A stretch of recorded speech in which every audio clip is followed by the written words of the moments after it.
Hai, hari ini Rabu 6 Agustus 2025 untuk pertama kalinya kami liburan ke Jayapura. Kenapa ke Jayapura? Karena Jayapura adalah kota yang lebih sangat mudah dijangkau dari Merauke. Walaupun jaraknya lebih jauh dari beberapa kota tetangga seperti Kabupaten Bovendigul, Mapi, Asmat, dan Timika. Dan dari segi biaya juga harga tiketnya bahkan lebih murah. Hehe.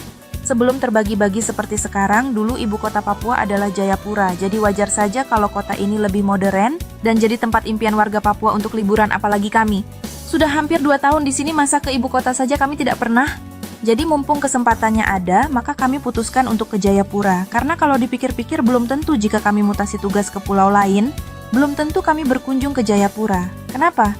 Ya karena biayanya mahal. Beruntunglah kami masih di sini, jadi bisa ke Jayapura dengan biaya yang relatif lebih terjangkau. Alhamdulillah. Penerbangan ke Jayapura memakan waktu tempuh kurang lebih 1 jam perjalanan.